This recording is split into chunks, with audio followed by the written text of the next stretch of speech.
Wah. Ya. Wis entek gongokan entek. Jam pira? Setengah telu pisan. Iya. Gak yo Gong yo. Nanti kae lho. Pendhita nom. Saiki gak dhewe nderekke pendhita nom. Ampuh tur bagus. Apa iya? Oh.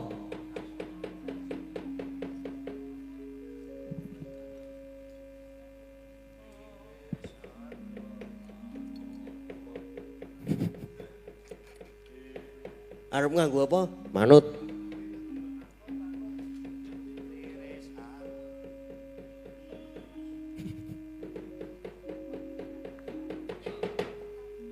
Kerono wae kok yo. Ya yo kok ngenteni kowe kuwi kok. Kowe arep nganggo apa rono? Ayo manut, bis yo kena, bis matamu. Gau sing tau. Lho, tudengku petil lho. Tugel. So diganti. Nggo tralis. Heeh. Karwane ora tugel to. Ha iya. Arep ngene, waduh ambutine ngene. Salto parwo. Kowe ki piye ya? Aku. Kuwi piye to, Gong? Aduh. Alto parwo nute ranu.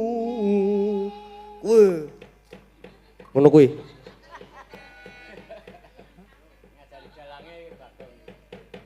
Yo, sepira mau? Alto parwo nute ranu.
Tolgahiro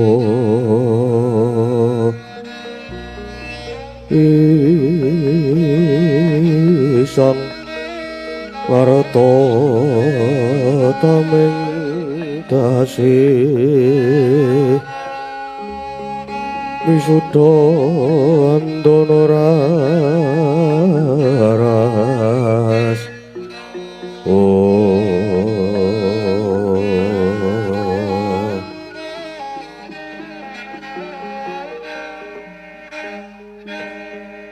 lahing bungah sing tanpa upama dening nggonku masramana pertapan ringin putih iki malah wis nampa siswa malah kepara wis tak rengkuh kadang taruna Yai Irawan inggih sanget ngaturaken gunging panuwun ingkang tanpa pami dene paduka wersa nampi paswitan lan anggen kula badhe napak padha guru perwita dhateng paduka Hyang Adi Piremban. Kula nggih matur nuwun. Dene Semar anak-anak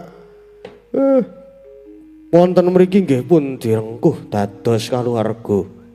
Ya Kyai Semar ora dadi. Malah aku ingkang matur nuwun. Krana Kyai Semar iku bebasan pusaka bisa kandha, jimat kang bisa ngucap pun. Kula niku namung derajate ngaceplik. Ndara Irawan mboten nyono malah wonten mriki. Wirujeng to Gus. Pangestune Kyai Semar. Slamet suwan kono pratapan. Inggih bekti kula. Bekti kula Ndara. Bekti kula Gus. Bekti kula.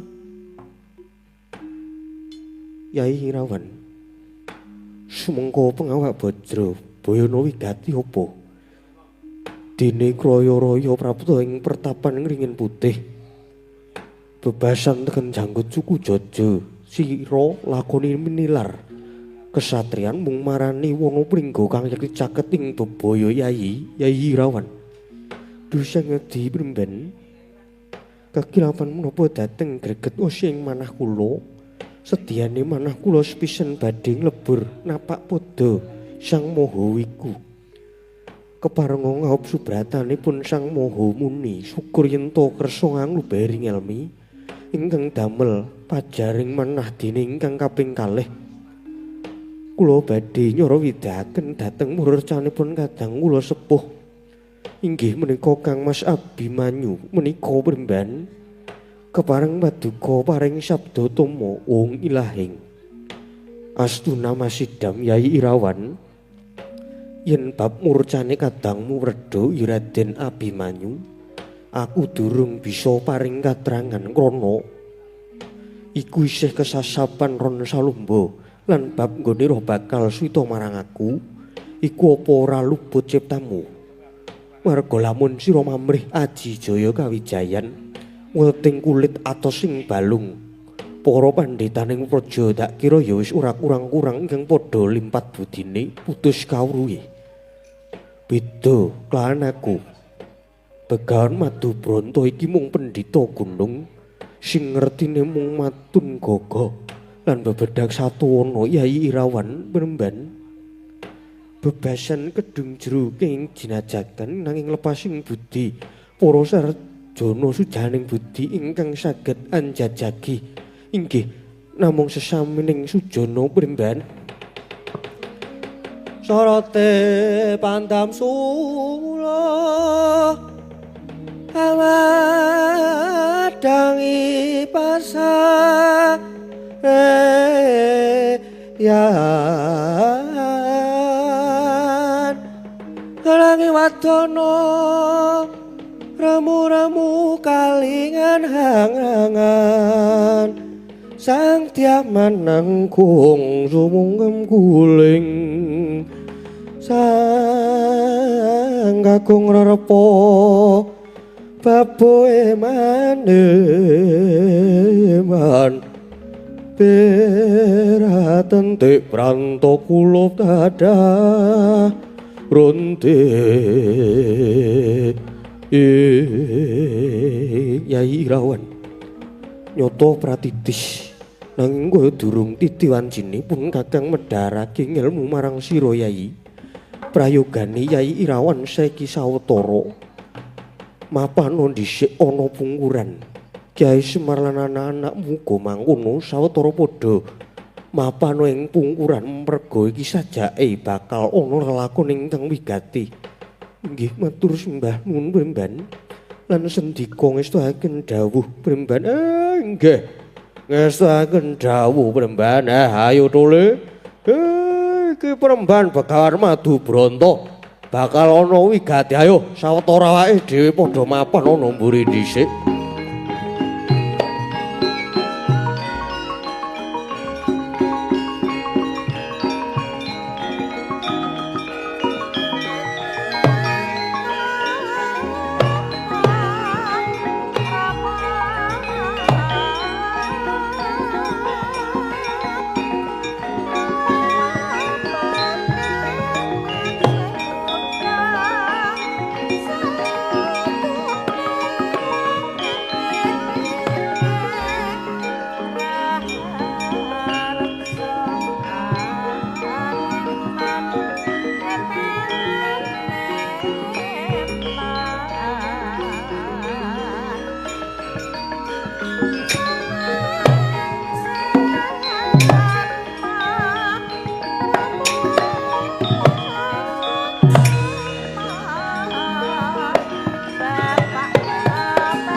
Baksang Maramarta tuhu pandhita kang wis limpat Warama Widyeng Sanyata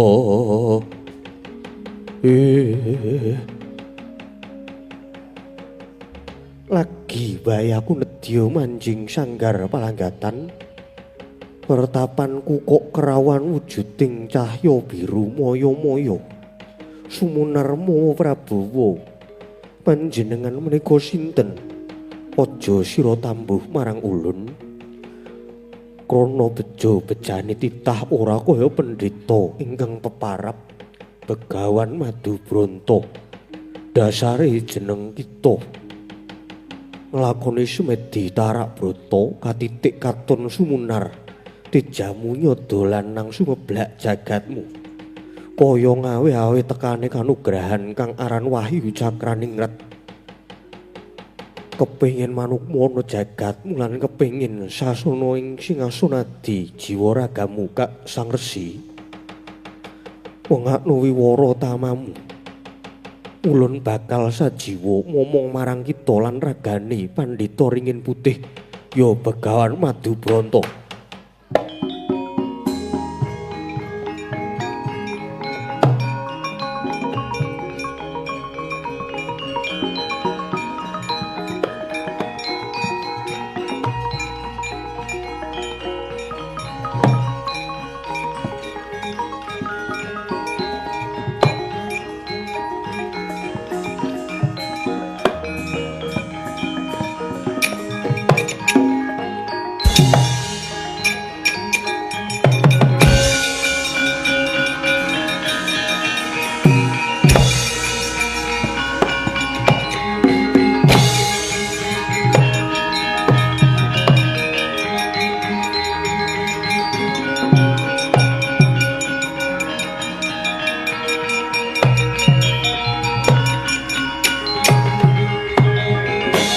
Adalah nggonku nguyak Wahyu nganti keplantreng tekan kene. Sajake iki mapan ning pertapan ana pendhita muda tur bagus.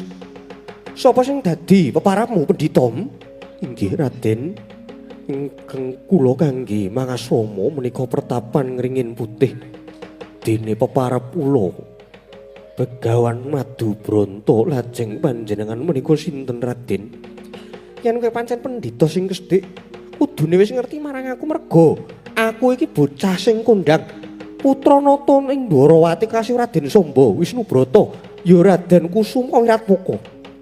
Oh, Raden Samba Wisnubrata putra Dwarawati. Ya. Begawan Madu Bronto. Nganti keplantang tekan kene aku ngoyak beburonku. Ya kuwi wujude wahyuning ratu mongko tak sawang tejamu mantar. Genah yen wahyu saiki mapan ning anggamu ayo. Wahyu tak jaluk. Duh Raden. Lajeng anggen kula badhe nyaosaken kados pundi?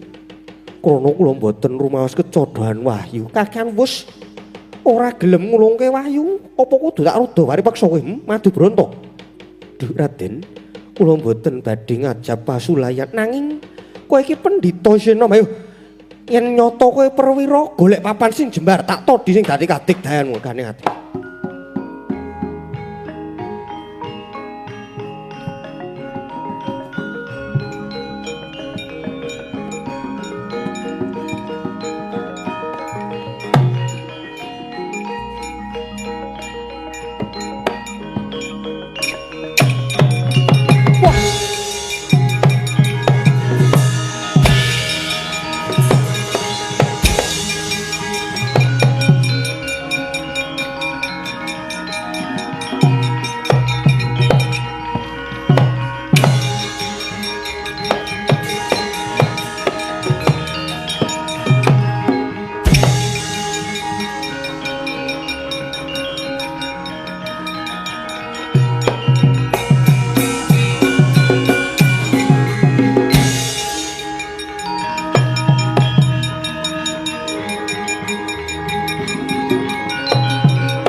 Jebul Kakang Samba mlayu-mlayu mau jebul nguyak wahyu sing mapan ning awakmu to. Weh, Begawan Madu Bronto. Aku ya butuh wahyu kene. Wahyu tak jaluk ora gelem ngulungke tak nggo gatheng sirahmu.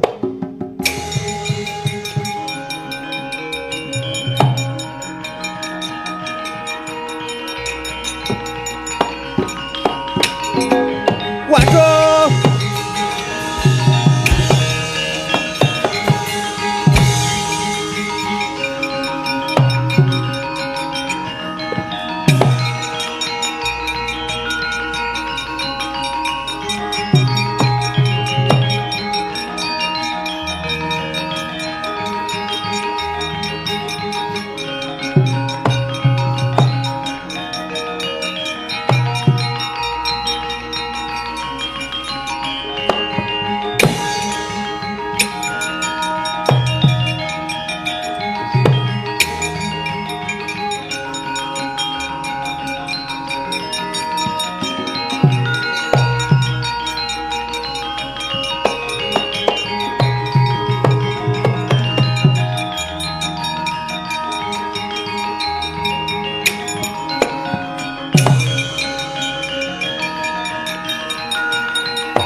Mengo nyatanipun Paduka Mas. Kisah menika jebul tapa kaya wahyu. Syukur yer. Lajeng pikantuk wahyu. Inggih kados pundi anggenipun mangun tapa nggih. Paman Setyaki saha Syadawa. Kula sampun mangun tapa estunipun sampun kecodaan wahyu. Inggih menika wahyuning ratu. Nanging wahyu oncat lajeng mapen wonten angganipun pendhita muda nami Begawan Madubronto. Nanging jebul pendhita menika sekti sanget.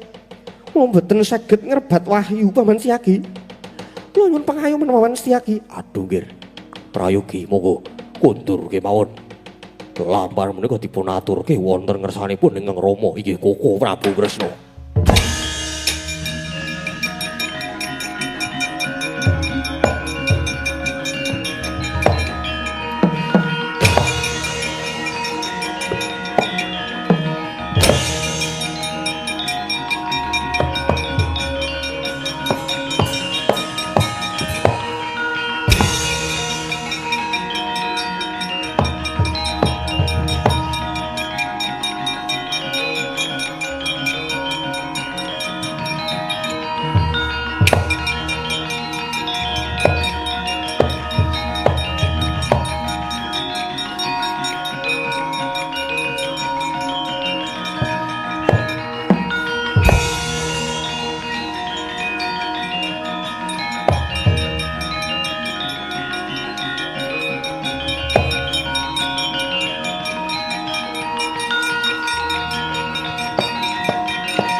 Nadyan bebasan sampun kekalangan Maloyo. Jajah desa Milangkori njalak maninggal. Parandene dereng saged kepanggih yuga kula pun Abimanyu. Arjuna. Sak dalan-dalan kowe nangis nganti kaya nangis dadal. Netesing luhmu. Mongko saektine Dimas Arjuna uga luput. Lepat kula. Lah iya to. Abimanyu nalika semana mbok dukani senadyan nalika iku nggonmu dukani mung kanggo sarana mencut rasane Abimanyu supaya gumregah. Ning rembugmu sugal to ya ora? Wah, jlamprong. Nyeneni anak nyangani bocah kuwi kena. Nanging aja nganti kesenggol rasane. Kaya Abimanyu imbok menawa mutung. Wah, mergo lekmu ngandani karo nyengeni. Bareng lunga getun. Inggih. Rumaos getun Koko Prabu. Bu inggih kagunganipun kaca paesan menika dipun prisani. Wonten pundi denungipun anak kula Wijaya? Aku ya wis nguwak kaca paesan Janaka. Nanging sing ana mung peteng. Ha ya iki jenenge kaca pangilon iki ya terkadang ki sok bruwet. Mergo iki ya wis suwe ora tak lap. Mbok ampun gegojegan Koko Prabu. Wong kula niku nembe susah saestu we. Lho tegese iki kaca paesanku ya sok kemendungan. Karone yen kaca paesan bisa nuduhake mengko ndak ora padha mbudidaya nanging Nyai. Percaya wae Abimanyu kae bocah sing kulino prihatin. Dadi umpama lunga mestine lungane Abimanyu ngudi ngelmu lan gayuh kanugrahan. Wis to, titenono wae.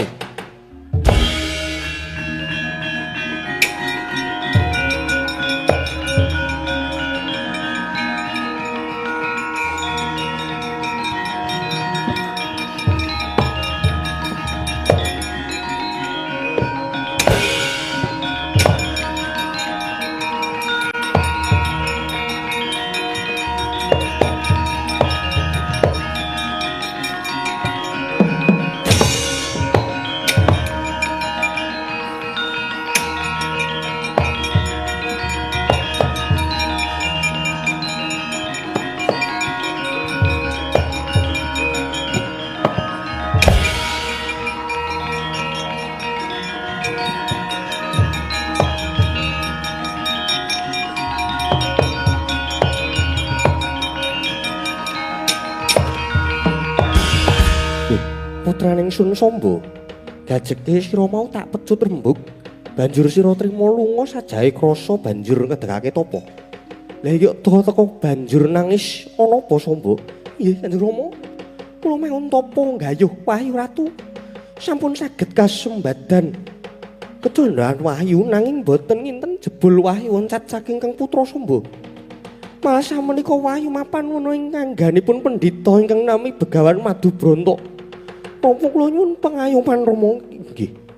Nggih, Prabu. Pendhita nom menika sekti sanget saestu.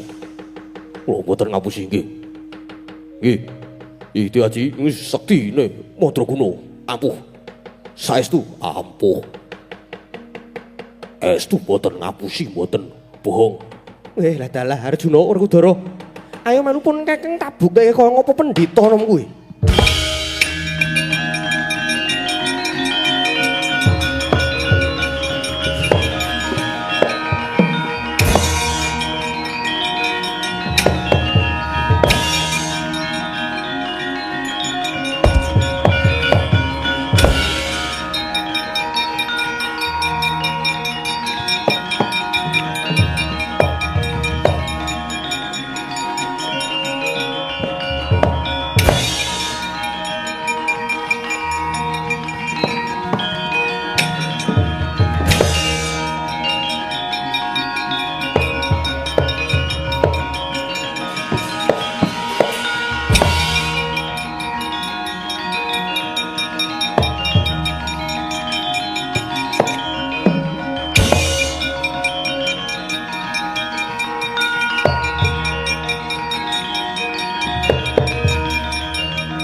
Putih yen ngono sliramu ingkang peparep Begawan Madubronto inggih kasinggihan paduka menika Nalendra ya ingsun Prabu Kresnanata Ndrawati ya Kyai Ringin Putih kowe ingkang wani ngrebut Wahyu Cakrane Rat saka anakku Sambaya duh sinuwun Sang Sutyaning Rat kula menika boten ngrebat nanging Wahyu menika mapan kedah nindingi dhateng gesangipun titah. Mbok menawi Wahyu kula wau sampun saged nyumurupi dhateng gesang kula ingkang tansah kula udhahaken dhateng margining kautaman. Pramila nyuwun sewu. Kula mboten niat nyikara dhateng ingkang putra Raden Samba. Nanging upami paduka ingkang pinangka sudarmanipun Raden Samba mulai rumaos kuciwa penggalipun saestu kula nyuwun pangapunten. Lan upami paduka badhe duka badhe paring pidana. Kula wontenipun inggih namung pasrah sumaradhateng paduka. Begawan Madubronto. Rumangsamu mbok anggap enteng ya. Kowe ngerti to ingsun Rawana papanmu ini nganti mantasaning para satriya ya kuwi Yai Sena lan Nyai Arjuna. Mengko yen nganti adikku Werkudara nesu yen mung bakal ngrusak pertapanmu iki ora nganggo suwe nanging sumurupa apa dikira Kresna bakal mentala karo kowe apa dikira aku bakal tega mateni karo kowe Ringin Putih merga yen nganti aku tegel marang kowe bakal sinuraing jagat ing atas nata Ndrawati iki jejering wong tuwa kok bakal mentala marang jejering anak lanang. Mongko kowe kuwi jane didomo-domo. Kowe iki dikekudang dening para pepunden. Digadang-gadang dening para kawula supaya bisa dadi satriya weteng ing jagat. Nanging kowe lunga wae kok dadak amping-amping, etok-etok madeg dadi pendhita Ringin Putih. Ayo. Gage coba wangsulana. Kowe kok lunga wae dadak nganggo jeneng Begawan Madubronto. Ayo. Wangsulana, anakku Abimanyu.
Indito bocah mursid nganti gawe bingung lunga jebul topo gayuh kanugrahan wahyu apa wis kasembadan nggih nggih sedaya nggih awit saking dawuhipun Kanjeng Rama pangestunipun Kanjeng Rama sampun kula sampun pikantuk wahyu cakraningrat nggih wahyuning ratu syukur nggih pun Rama melu bombong iki rawan uga malah eneng kene punakawan ya eneng kene inggih Kanjeng Rama nderek ngrencang Kang Mas Abimanyu inggih ndara dadi cantrik Begawan Madubronto heeh dadi cantrik sementara sudah saatnya makan enak kembali nang kene panganane Putri Malu ayo nyocok cangkem ya Mir ya. Ha iya. Bar iki mangane nak gek mampir ning nasi Padang. Soto pagi. Soto pagi wis enak. Ha iya. Apa bedane soto meneng to, Pak? Wis meneng wae kowe iki. Ha. Syukur yen mangkono syukur. Tegese anak Janaka padha gedhe prihatine. Koko Prabu menika Abimanyu malah sampun pikantuk kanugrahan wahyuning ratu inggih wahyu cakraning rat ya pun kakang ngarep wis paring pangandikan to wah aku melu seneng nanging tresna kakangku wah anane lelakon iki sombo anakmu mesti kagol wis bab sombo bapakne sing ngendhake kamurkane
Sombo wis ngerti dhewe to yen sing membo dadi Begawan Madubronto kae adimu Abimanyu nggih nanging sawit wahyu menika sampun mapan wonten anggo kula nanging samenika ngalih wonten Dimas Abimanyu kuwi kabeh merga saka luputmu dhewe pun Rama rak wis paring dawuh to yen aja nganti darbe watak umuk sesungaran nanging piye Kowe lagi kedunungan Wahyu sedhela wae wis umuk.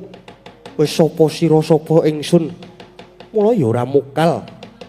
Wahyu banjur oncat banjur mapan ana Abimanyu merga kae bocah gedhe prihatine. Gedhe tapa bratane. Nanging sombo gandeng sira ya wis mahasing asamun minangka wing tapa bratamu. Kabeh ya mesti ana undu-unduane. Nadyan putraku Samba ora bisa kedunungan Wahyu ning ratu, nanging besok Samba uga bakal kedunungan Wahyu ning patih.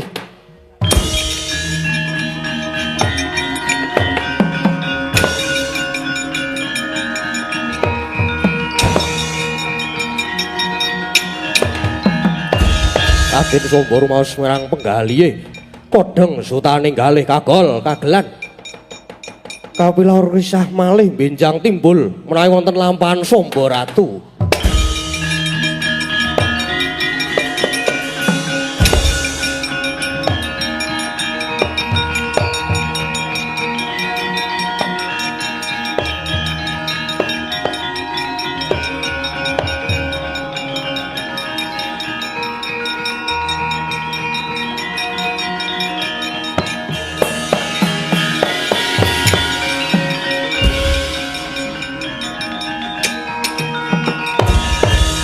Topet.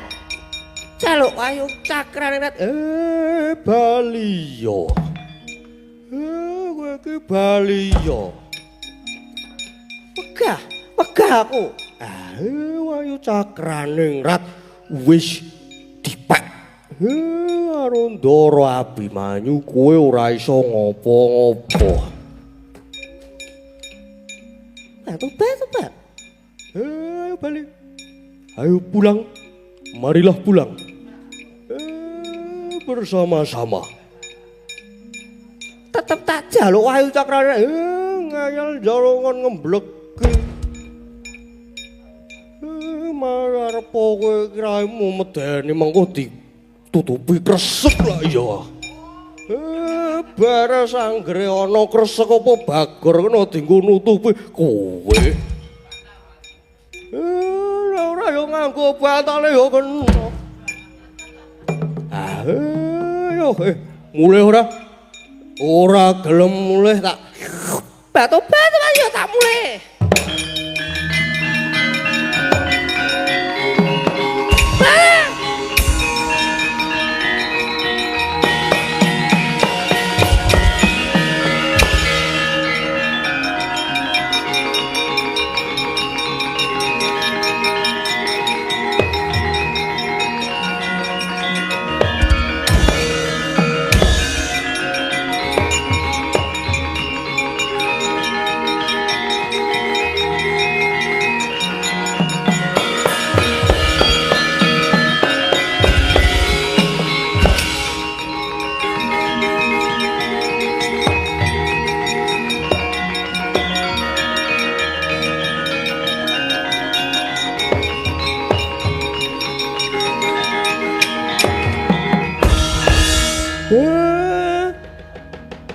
Aku lho sampun ngundurke Bathari Durgani kok pasukan-pasukane iki mbok diundurke.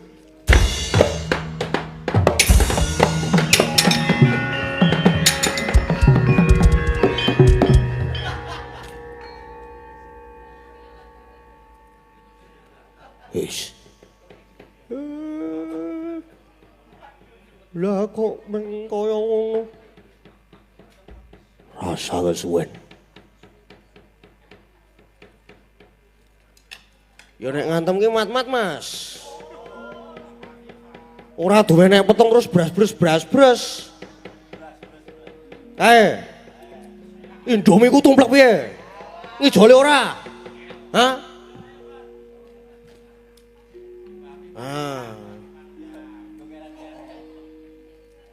Kang, Mbak Afifah kon nembang gong. Wah lah. Lah iki ya apa ya wisan kene iki? Kok goblok banget to Tru iki Tru masak Tru. Ora apa-apa. Iki aku bar disangone karo Ndara Werkudara. Kono dinggo cawer lagu. Lagu apa? Lagu Birunya Cinta apa? birunya cinta. Kowe lagu apa ta kuwi, Truk? Aku yo bingung. Sangone pira? Iki? Oh, pelit tok kae kok. Nyangone 2.500. Iya bener entuk Indomie sitok bener. Wah. Wis rampung. Wadya balane. Dari durga wis tau turu kabeh. Ngomong. Nggih pun nek pun. Niki nggih pun Den. Lampahan. Wahyu Cakraning Rat pun purna gadining pananggilan. Sang Nata Arsa kundur kedaton. Iki ora senengane kok.